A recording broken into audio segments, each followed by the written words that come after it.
Fantastic. Excellent, excellent, excellent. Okay, you guys are looking good, looking better than good, looking grand. How about that? So, welcome in, everybody. It's Paint with Josh. Nice to see you again. We're going to show you literally every single step canvas or tutorial on this 20 by 24 inch canvas, and we're going to do it literally black and white. It'll be very easy, so even if you're colorblind, you'll be able to do this painting. All right, very cool little thing. We're going to take our liquid white on our white canvas. It's a 20 by 24 inch white canvas. You can find them at your local art store, grab them online, do whatever, right? You probably get them in the TikTok shop, actually. I have some white canvases. Make sure they're double or triple primed, meaning with the gesso, and you'll be able to tell the difference between a non-primed canvas, will be very rough, and a primed canvas will be very, very soft. So, we have to take this liquid white paint and cover the entire canvas surface before we can start to use our other colors, because we teach the wet on wet technique, meaning we take wet paint and apply it to a wet surface, right? Very simple little idea, and having a wet surface to apply our thicker wet paints to is going to allow them to slide and blend and move a lot more easily on the canvas versus if it was dry. If it was dry, we would have to scrub this hard in order to move our paints across the canvas, and that makes it a little difficult to do a painting. So you got to get your arm workout in there. Make sure that it's up and down, side to side, every which way, and every single portion has been gone across with the liquid white. Now, you don't want to have too much liquid white, so you really want to make sure you scrub it in. Now, we only need two colors for today's painting class, and that's going to be black and white. Now, depending on the black color that you use, like the brand name, right? The Bob Ross Midnight Black is not very dark black versus like a lamp black. That's gonna be crazy dark. So you'll have to adjust to whatever your color is. And I'm gonna show you just exactly how much paint we wanna have on this canvas, right? You don't wanna put on too much, and you shouldn't have to go back into your jar too many times. You should really try to spread it versus going and getting more paint. There we go. Now, I've looked down the side of the canvas and I can see that the entire thing is nice and wet. So you guys just gotta do one thing, which is just check in, tell me where you're watching from. We'll touch the canvas in all areas, and all areas should have about the same amount of paint on them, right? Not too much, not too goopy. You can see through the paint to the black glove, and that means it's a very fine amount. Now, we're gonna be working a lot today with values of the color, right? From its initial deepest, darkest point to how bright we can make that black color. So, with the liquid white base coat, we don't need a lot of black on the brush. And with our liquid white, it's going to allow the black to start changing in its color and getting brighter. If you allow that, if you don't put on too much paint, right? We don't wanna put on too much paint. We wanna leave a big old open area so that this paint can drag this way and this paint can drag this way, and then they'll blend in together.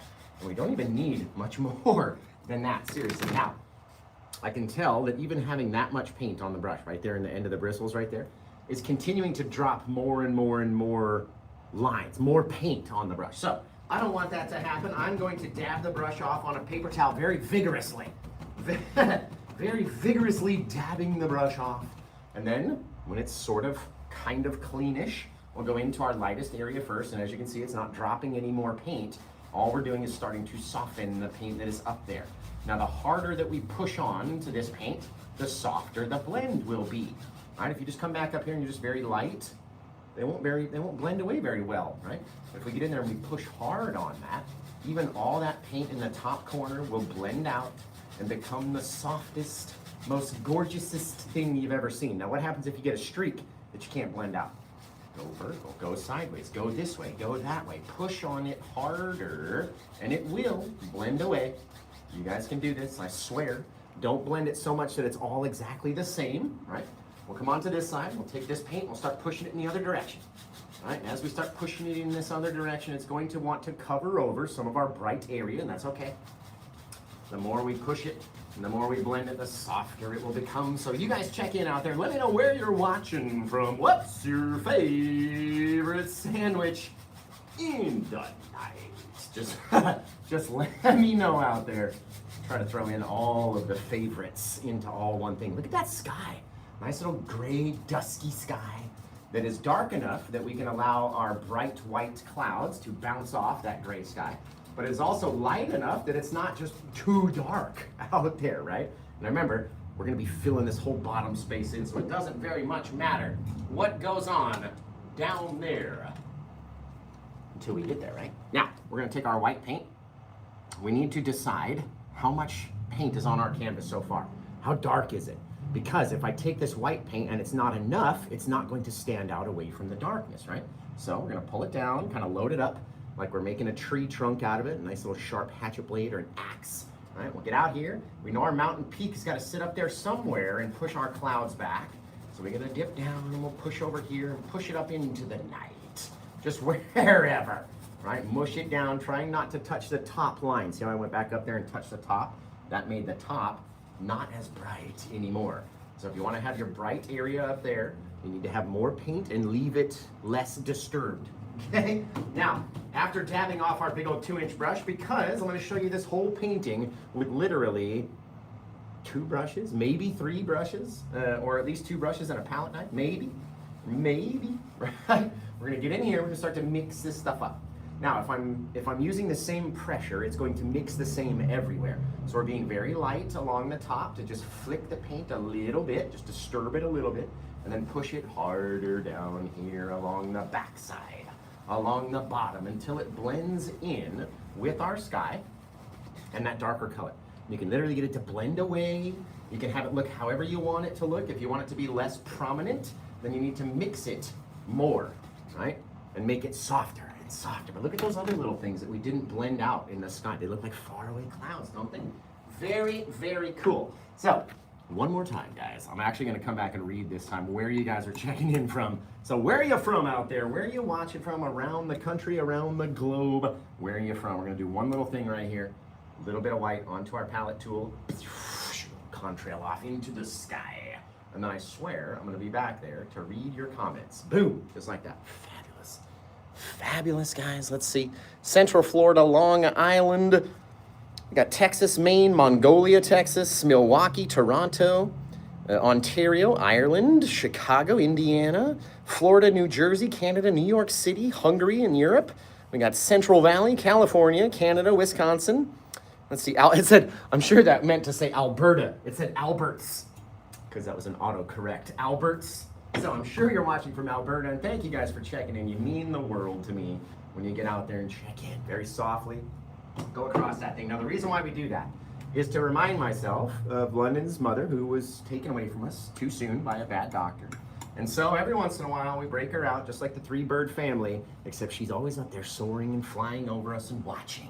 Right? Now, we're going to take a little bit of our black, well, a lot of our black paint, right? We can't just use black in the distance. You don't want to use pure black or pure white in this painting. We're going to be mixing it up. Now, we know that the white is very powerful, and we'll want to kind of change that black color into a bright gray if we put too much in there. All right, so we're going to mix it in. It needs to be a dark color, and remember, it will get brighter when it starts intermixing with all of our liquid white and our bright paints out there. But now you can see we've got this dark color right here that is not pure black, right, because we've mixed it up. And now we're going to wipe off our blade, give it the old paint Josh flip, come over here, take a little bit of that guy, right, our little pile of paint. So now we have this roll out here on the end, okay? Now I'm going to decide, what do I want my mountain to look like? Do I want to have a couple little humps and bumps up into the night, right? What does its body look like? What's the shape of your mountain? Right? How tall does it come up? How big of a peak is it? Is it a sharp peak? Is it a rounded peak? You want to scrape off that excess color over there and use it over here. We're only really trying to focus on the top line, and we're just using this kind of a grayish, kind of a dark gray paint. It's like those gray Teslas, just dark gray, right? Now, once we put the paint up there, depending on how much paint is up here, right, all I'm doing is just changing my angle from this to this, right? Scraping and removing, like that, to then depositing the paint where I want it to be. And again, I get to decide, and the bottom doesn't matter anyway. We're only really worried about that top line. And what does our top line look like? I want to change my mountain. I want it to be a little bit more flat. I want to have another little bump. What do I want it to look like? Because every time that we do it, it's up to you what you want it to be. Can you reverse flip the brush right into the pocket? Can you? Am I the only one on earth that can do this? Like, literally, we're gonna come up here, we're gonna grab the paint, and we're gonna slide it out. Lots of pressure, drag it out. All right, come over here, grab it up a little bit higher, drag it on that same angle. Extending our mountain. Maybe we'll come up and grab the tip top, pull it down, and then get flat as you go down there. You see all those little differences already? All these little things are, it already looks like a mountain top to me. All right, we'll come off of this side, not directly from the edge, but right from our brush point from the other direction. Pull this guy down and slide it out that way.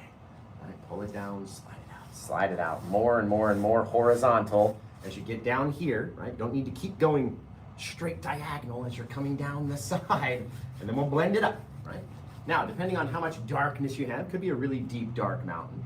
You do not have to get your brush all the way up against the edge like that. You don't have to, it's up to you. Whatever you want to do is what's gonna happen. And then what I like doing, before we even go any further, right? Let's take this little bit of paint that's out here, and let's just give it a couple little drags upwards.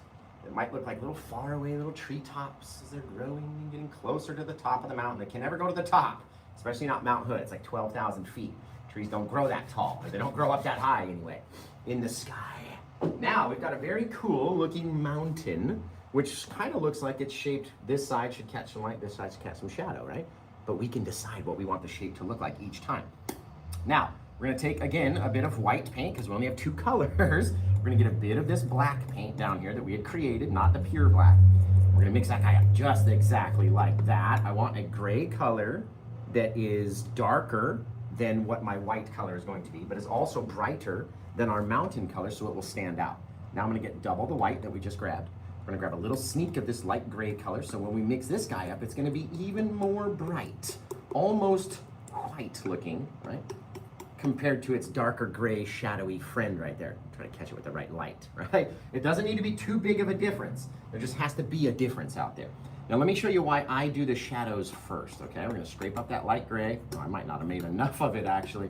We're gonna grab that guy, we're gonna touch along the tip top of our peak and start dropping it off very lightly, hovering over the canvas and just floating down, right? Let's go scoop up a little bit more.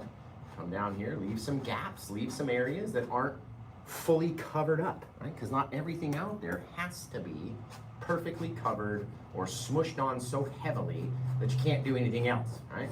And you decide, you want to have a little downward, kind of upward mode. You're in control of all of these things, okay? Now, we're gonna take a little bit of this white mix that we had right there. Nice sand, I might not have enough. I'm gonna grab a little bit more of that, mix it up, there we go. There, right? This nice, gorgeous little bit of our white snow, quote unquote, even though we know it's gray. We've mixed it in, so we know it's not pure white anymore, right? We're gonna come back here, scoop up a little bit. We're gonna start out on the edge, hover. We're not pushing against it, we're just hovering down, down, down, down, down. How far does it go? How many little gaps are you leaving in between? Let's grab the top of this guy right up along the edge, right? Your white does not have to completely cover that little dark line. And if it doesn't, you're going to be more happy with it. Your mountain will stand out a bit more, right? Again, we've got a lot of paint up there in our little paint roll. We're just letting it float down, float down, float down. I'm not pushing on it, not doing anything. I literally hold it with two fingers like that. And I used to put my hand up, or my finger up here, but that made people want to push. No, we don't even do that. We've done it like this sometimes. And just literally, rock on, bro, it's floating. Now, in order to give your mountain some real 3D effect like Mount Hood would have, okay? There are 4 different glaciers on Mount Hood. This is one, the backside has one, that side has one, and we're about to paint Zigzag Glacier right here. So we're taking our white, dragging from a different direction, and we dip down, and we come back up, dip down again, each time trying to drag it down into that little valley down there. Then we can decide, right, how much of the white is being caught with the light down there. How far does it go down? Right? All these things, totally up to you. And now it's made that little glacial pass back there, you guys. In which case, we'll take our lighter gray color, that shadowy color, put it off the backside, just kind of sealing it in, helping it back there, right? You don't need to have too much of anything, and you don't even have to have the snow highlights go all the way down. We're gonna lose them, but look at that. Even in black and white, you guys, you can have a wicked, cool little mountain. What if we came over here and connected? And our snow kind of reaching further and further, but getting more and more horizontal on our drags because we're down at the bottom of the mountain. This looks like it ripped its little beating heart right out, don't it? Tell me it don't. God, that's gorgeous looking. Just a little black and white mountain. Isn't that cool, Maddie? It's really neat, isn't it? It is awesome. Love your talent. Great artist. Appreciate you. Denise, I think that says Denise. Watching from Alberta. Love you guys. Came to join this. That's awesome. Thank you for stopping your painting to come and watch me paint. I appreciate you for that, seriously. Right? Not every place has to be overly filled. Remember, you can have a big old empty space. Maybe it's a chunk of trees out there. That is up to whoever is looking at your painting. It's not up to you to decide every time what someone else is going to see, right? Are they going to see rocks? Are they going to see a bare patch of snow or a bare patch of the mountain that didn't get covered in the snow, right? All up to us every time. Yeah, how much snow do you want to have on there? Is it in the dead of winter, right? Is it loaded and overloaded with snow? Or is there more rock? What do you think when you're doing your painting? God, that looks cool. Okay, did you know this is an extinct volcano? Actually, it's an active volcano. Active as close as 200 years ago. Very cool, I didn't realize that. What I wouldn't give to be standing at Mount Hood, taking a photo and then have this thing erupt into an ash cloud. Wouldn't that be so neat? Okay, let's come back here very flat to the canvas. Very flat, because if we're out here, we can't control how hard we're pushing into the canvas. We just can't control it, right? But if you're down here like this, you're not trying to touch your fingers, right? So you're kind of staying away from your mountain and just very lightly flicking that paint the opposite way to which we came down. So we'd have to flip it into the gray side, and on the gray side, the grayer side of the mountain, just to soften the snowy bits, right? You can still see all those details in there, little differences, and all that stuff, right? If you needed, you could mix up the base just very lightly, very small little bit, just to kind of take away and add that bit of mistiness to it, right? What does our little painting look like? No one knows, at least not the base of it, because it's going to be hidden with just a million trees in the distance, right? Very cool. Now, we've got to go back and we've got to make a slightly darker color than the color that we started out with our mountain. So we're going to take a little bit of our black paint, a little bit more actually of our black paint, a little bit of our either gray or our white little mountainous snow, and we're going to mix that guy up. Again, we want it to stand out away from that little gray color. We might need a little bit more white into this one. But we don't want it to be too bright, right? If it gets too bright on us, then it's not going to stand away from said lower grayer color down there. We need it to be light in order for us to get darker as we get closer with each layer becoming darker and darker. Remember, you guys can get this one if you go to pwj.info. It sounds weird, but type it in your browser and find out where you go.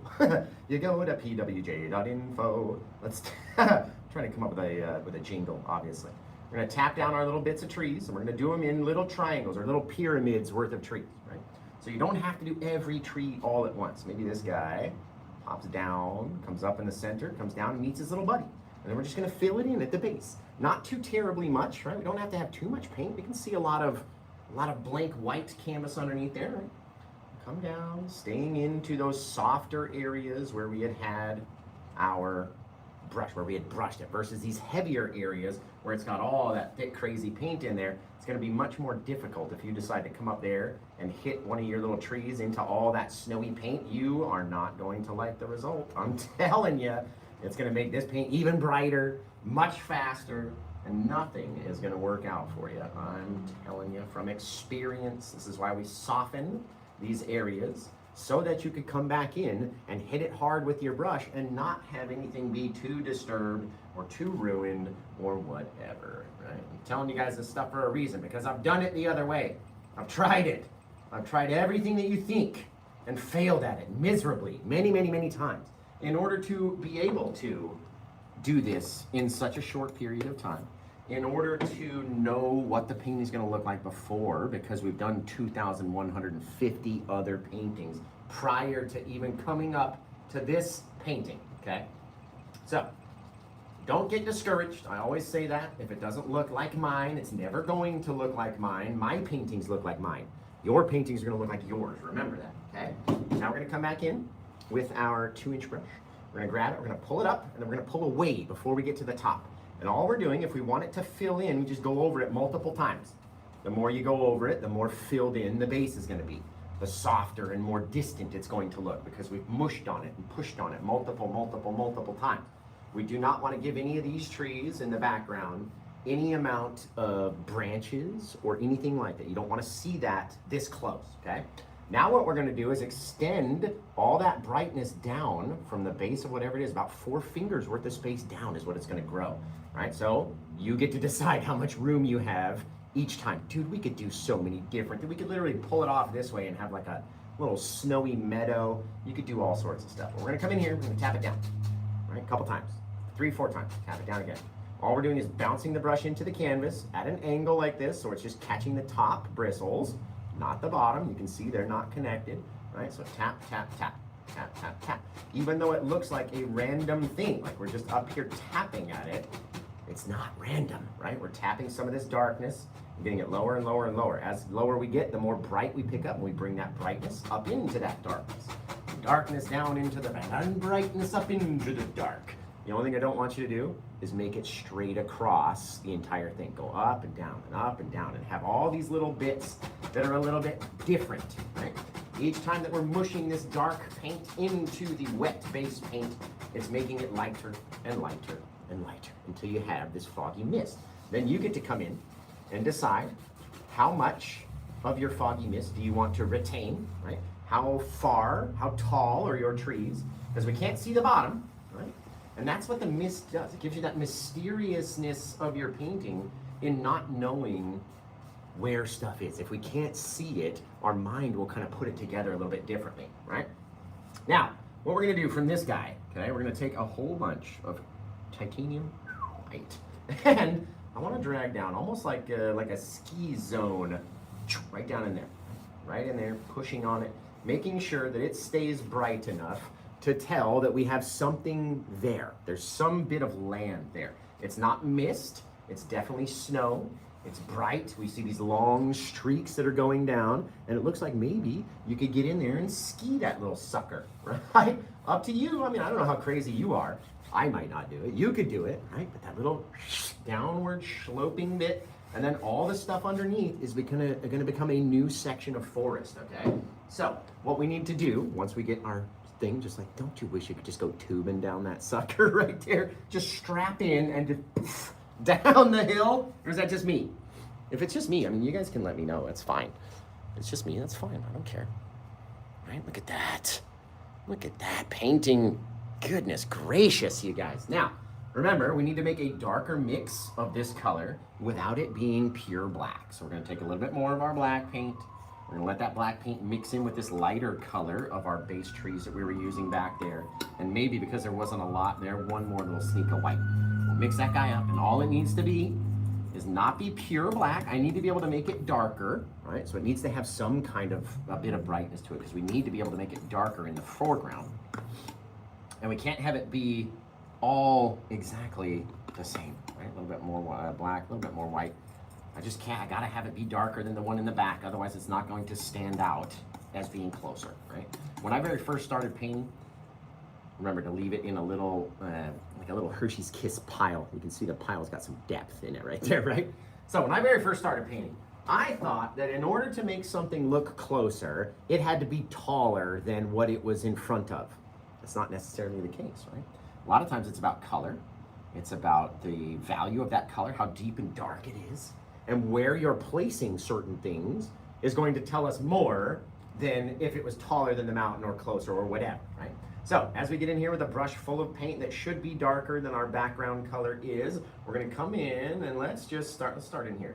I need to start hiding this little snowy hill back there. We don't wanna see every piece of it. I want my trees to come up, and then we're gonna stay in that misty area, and being a darker color, with a lower bottom is gonna look like these trees should be in front of those trees in the background, right?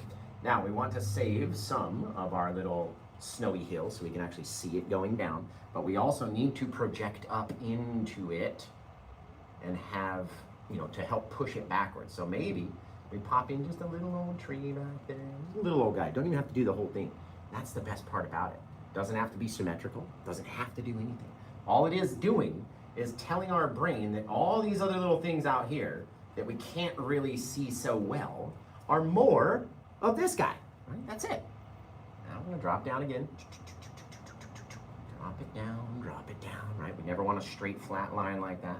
So let's put a couple more, popping up, popping down, a couple little bits, right? Every time we do it, guys, another chance to do it a little differently, right? Right? Look at that. That's amazing. Okay, now we're gonna come down here with this darker bit of color. Come back, we're gonna kind of sharpen up some of these tree tops, make them stand out a little bit, just having little sharp tippers. Oh, isn't that great? Isn't that just fabulous? Do we have enough paint on the brush is the question. Let's come back. Let's do another little taller of a tree over here. So kind of tap it in. We're gonna get in there, we're gonna push on it. We're gonna start to extend its little branchies out until it becomes the biggest, the closest little thing out there. Gorgeous. Now, we're gonna go fill him in, little spaces. We got this whole little field in the background, little snowy little hill.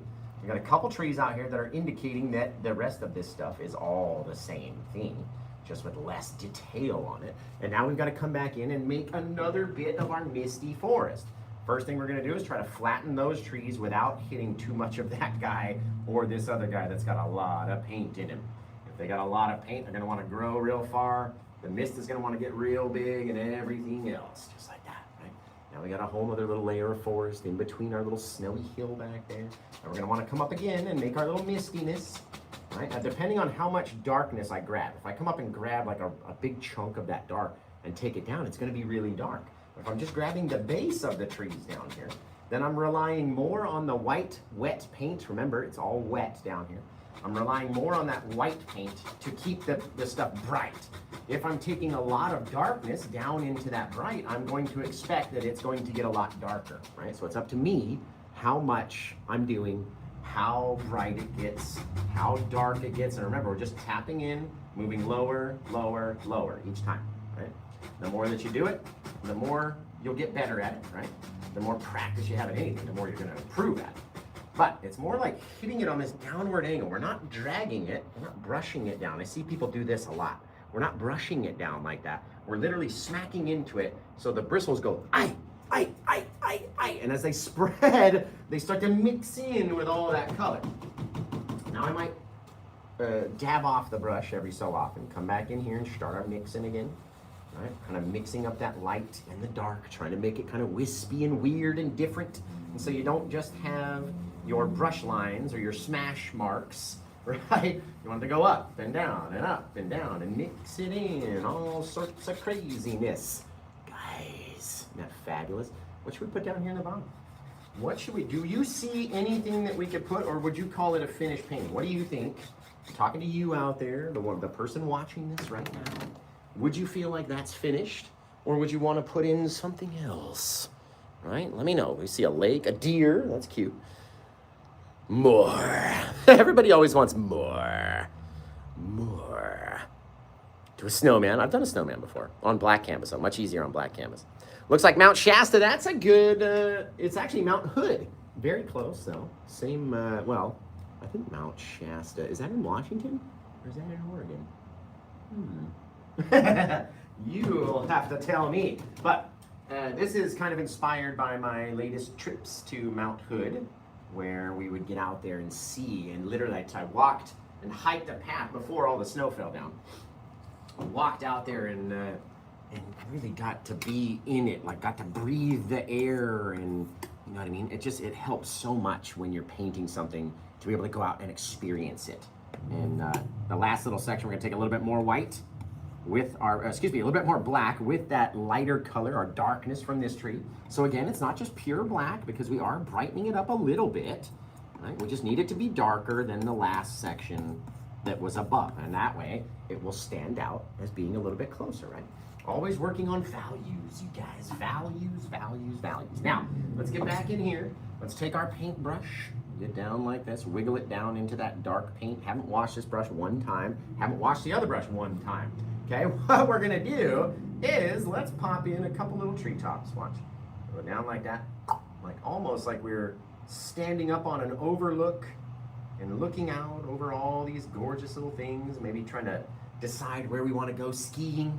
All right, what's the best place? Where are we going to go on our trip? All right, and then you get to decide how much of that tree that you get to see by the time we finish, right? Maybe he's got a little buddy down there. He's a little smaller, just a little skinnier, smaller little guy. All right, we'll tap in a couple little bits. Maybe this guy's not as full. Maybe he's got some breaks in his branches. Whatever it is, right?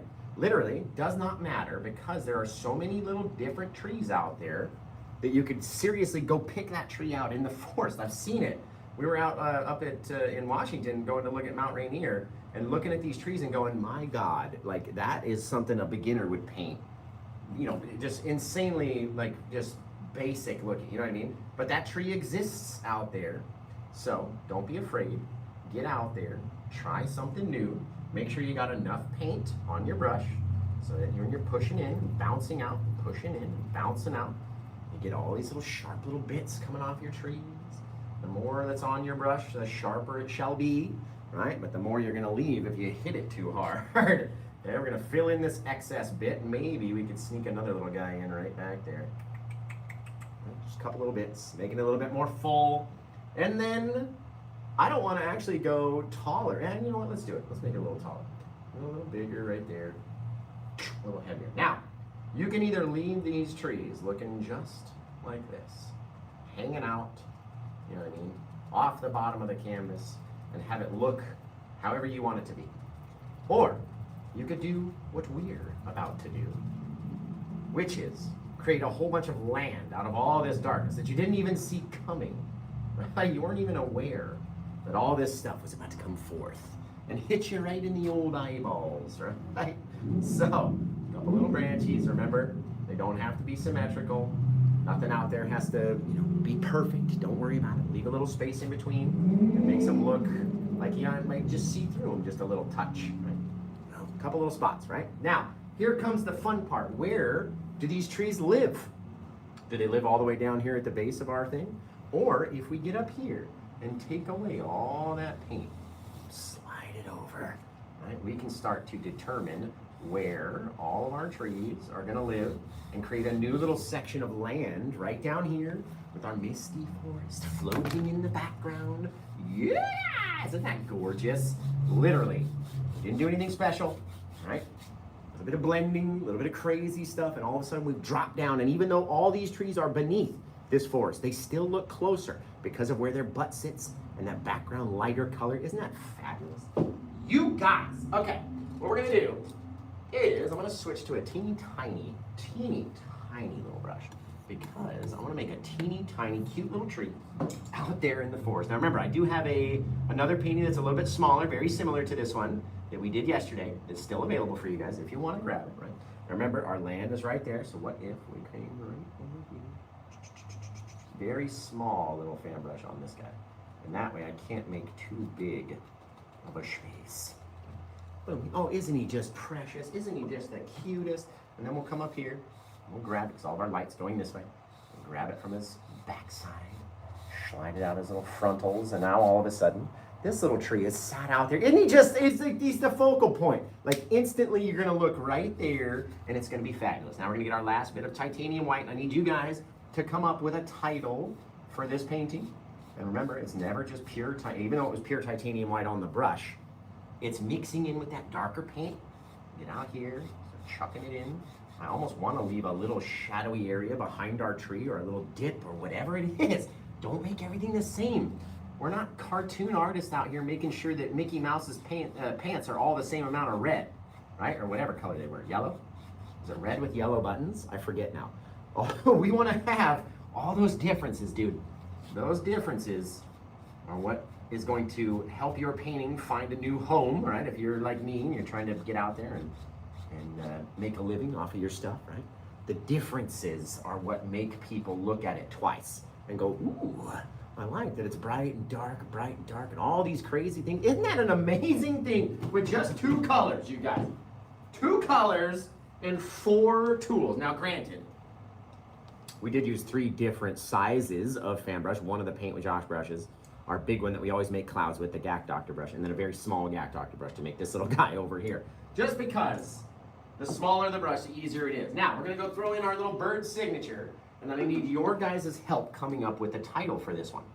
If you remember, or maybe you don't, maybe you're brand new, if you grab this painting during the live show, this painting comes with a spin on the spinny winny wheel. So if you get it, you get to spin the famed spinny winny wheel, which is just a gifting wheel. It gives you back a free gift for grabbing the painting during the live show and making the show much more fun for everybody, because we'll get to do a light party and all that stuff. So, and oh my God, I would love to see what this looks like in the red, green, and blue light, because it's black and white. Oh, guys, somebody grab it just so we can see what the RGB party is going to look like, because it is going to be stellar. Okay, now we're going to come out here with the old birds. You guys come up with the title for this one while we go. Just launch them in there. Boom, boom, boom, flying over, coming down to Trillium Lake, which is way the heck down the mountain, but coming down to make a landing down there. You guys, is that not fantastic?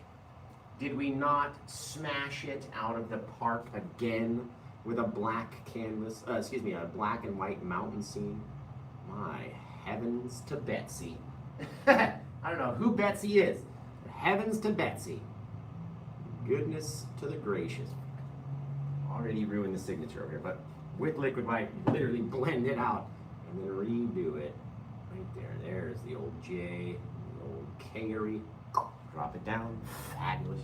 Okay, I'm going to clean off some brushes. You guys got to come up with a title for this one. Remember, we have a smaller version available as well, and that smaller version is a vertical canvas, right? So it's much more like this. And then this one, you get a little bit bigger, a little bit more on a horizontal, and it just ended up being stellar, dude. I've got a couple little sticks and twigs, little things that grow out from over there. Fabulous. Okay, I gotta wash these off. You guys gotta come up with a title for the painting. So type it in, what would you want to name this painting? And if you have ever seen a different artist ask you that same question, they heard it from me, the originator. I've been letting people name my paintings ever since we started, literally. More than 6 years ago. And so, do you think this looks like sand? And what's your favorite sandwich? God, I got so many little funny things. If you have a favorite Josh-ism that you would like me to repeat right now, like, hey guys, or whatever, right? Whatever makes you laugh, I'll repeat it if I see it on the screen. All right, we'll give you the old Josh-ism. And I got one more brush to wash up. And we're going to be looking for titles, you guys. So, what should we name this Mount Hood-inspired black and white landscape painting featuring a mountain and a far-off forest with some snowy, banky hills back there? Guys, oh, I just want to go tubing. I want to go tubing down this hill. Somebody take me, please.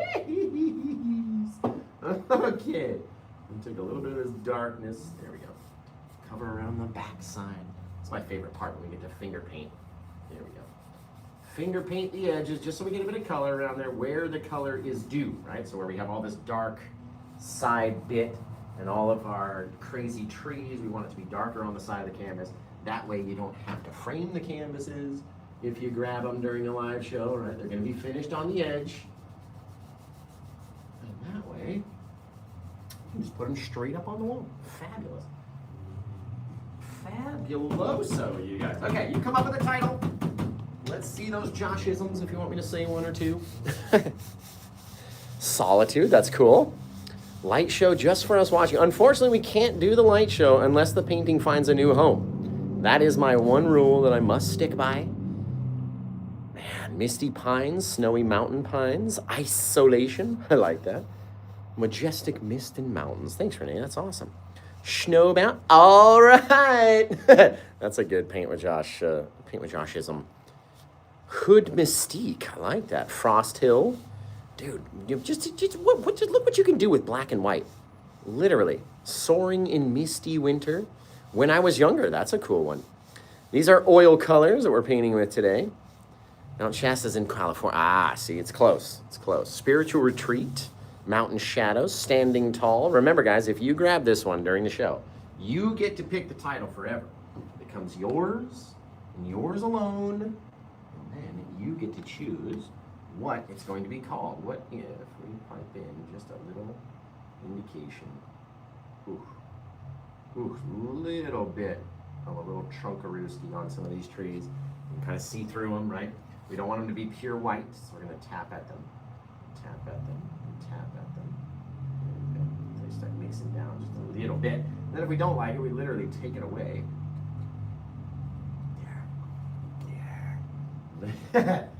Well, I did like the idea, and then I didn't like the idea. And so now I've got to go back and fix the idea. Therefore, taking out a little chunky section. Right? I like those ones. Those ones came out real nice. Little bit out there that's not too noticeable. Right? We don't need it to be too noticeable. We just want to see a couple of things. Little bits, little here, little there, little details. Little details is all we need. And like I said, if we don't like them, go back in. Take them all out. Boom, boom, boom. Bang. Right? Seriously, do whatever you want. Do whatever you feel like, guys, when you're doing your paintings, because it's totally up to you what you want to do, right? Sometimes you're never going to know what it's going to look like until you try it. And then once you try it, you'll learn something, and then you'll go, ooh, I can use that in a different painting, or I could use it. Path to Mordor, I like that. I like that. Whispering Peak. I like that. Charlie Brown Christmas. I dig it. I dig it. Snowy Pines into the Mist. That's cool. Path to Mordor. That's very neat. The Devil's Ridge. I like that. Hood of the Night. Peace Mountain. That's cool. Mountain Shadows. Morning Dew with a View. I like that one too. That's wicked neat, you guys. Winter's Song. That's a cool one, Mike. That is a cool title, my guys and gals and painting pals. Let me take away these little sticks. There. Yeah. Right. Paint with Josh and paper towels. Okay. I'm going to choose a title, and then we're going to end the show. So you guys have been amazing. You've been fantastic. You still have the opportunity to grab this one. Remember, if you get it during the live show only, it comes with the free spin of the Spinny Winnie Wheel, which is a gifting wheel. It'll give you back something cool like a hat or a shirt or a puzzle, maybe a poster print, something cool. Maybe, oh guys, I forgot to tell you, I've been meaning to talk about it this whole time, bro. Been meaning to talk about it. Check this out. So Glitterwix, right? They came out with these really cool, brand new Christmas time scents, right? Really neat stuff. So you got to check them out while you can. Okay. They're basically little wax melt pods. They come in a 4-pack, and they're the Christmas scents. So you got your bag of cones, which is like a cinnamon pine scent. And then Warm and Wicked is vanilla caramel cream scent, right? And you got Evergreen Affair, which is fresh pine tree scent. And then the Kiss My Nog, which is the eggnog scent, which I smelled, and it smells amazing. So if you love those, the mods will tell you how to get there. Same place as always. And boy, oh boy, did this painting not come out just absolutely stellar. Okay, we got it all signed up. It's ready for a title, Josh. So what are we going to pick? What are we going to pick? Deceitful Sky. I like that. Heaven's Playground. Mount Hood Dream. Silence of the Lands. That's pretty neat. I like that. Silence of the Lands. Instead of lambs, obviously. Obviously, The Unknown. That's cool. Winter Mist. I like that. I like that. Path to Mordor, please. All right. We'll go Path to Mordor because I love this painting you got. Okay. I might remove this one. You guys can have the smaller one that we did yesterday, right? That'll still be available. This one's actually going to get removed, and I'm going to keep it for my own self, which is something that I very rarely ever do. Right? We rarely ever keep them for our own selves. But this one, guys, to the goodness. Crazy old ridge down here. Fabulous, dude. Legit fabuticity. Take it off on the side. Bang, bang, bang. Oh, isn't that amazing? Okay, so let's flip this guy around. We're going to name it Path to Mordor. And I was really hoping that we could get a light party out of this painting because I want to see what the paintings look like being black and white. and then being thrown into the light party, they would just look really cool, in my opinion. But again, we can't do a light party unless the painting actually goes and finds a new home. So this one, like I said, was number, 2151, like that. And you can find us right there on the very front of paintwithjosh.com or pwj.info. That's where you gotta go, legit. We're calling it Path to Mordor, and boom, painted on 11/17/2027. We're all gonna go to Paint with Josh. And then we put the last little traditional ending to anywhere that you want to go online. You guys already know. Looks just like that. Oh, hang on, I'm gonna flip it around. There we go. Perfection. Perfection. Okay. This one, honestly, came out more stellar than the last one. I do have this was a literally step-by-step tutorial, but I also am releasing the smaller version on a 16 by 20 inch vertical canvas, literally every single step, on Wednesday. So I hope you're excited about that. I hope that you guys liked how this one came out, because I sure did. It came out amazing, you guys. You can see what it looks like. Yeah, absolutely. Winter green. How much is the live stream paintings cost? So they vary. This one I believe is $275. The smaller one we had, I think, is at $259. Some of them I have for less, or in the $180 range. Some are less than that. Some are as low as $85. And I've got more than a handful at, I believe, $85, so that everybody on Earth can have a Paint with Josh painting and not have to, come too much out of the old pockets, right? So, yeah, very cool though. Absolutely fantastic. And like I said, if you literally type in PWJ, then hit the period, then type in the word info, and then hit go, right? Then it will take you straight to my place. And you can find this painting right on the homepage there, or search for it by number. And once we finish the show, I'll be able to put a photo of it and replace the thumbnail that's up there right now. Like currently we've got a thumbnail up there that is doing a purpose, since we didn't have a picture of the painting. We didn't know what it was going to look like prior to turning on the cameras, right? We had to put a little thumbnail up there. Fabulous. Fabulous. Take away. Yes. Away. Right? Tap it in. Every time you do something, you got to come back and do the exact same thing that you did before. Right? Mix it up. Take that color. Like we never even touched it, guys. Fabulous. Okay. So we titled it. We rocked it, we rolled it. This one came out amazing. I absolutely love all of you guys out there in painting world, in the Paint with Josh universe. I love you all. You've been stellar. And I don't want to let the tutorial go on for too long. Over on the tubes and the old Facebook. So, you guys have been absolutely fantastic. I love you all. This one came out amazing. Excellent, right? And you can get this one, which is 2151, or 2149, which is just the numbers of the paintings that we're up to, over on paintwithjosh.com. So until I see you guys again next time, take care. Have the rest of a good day. And she is. Oh, it's fantastic. Look at it. Would you just look? It's just gorgeous. So nice. Appreciate you, dude. So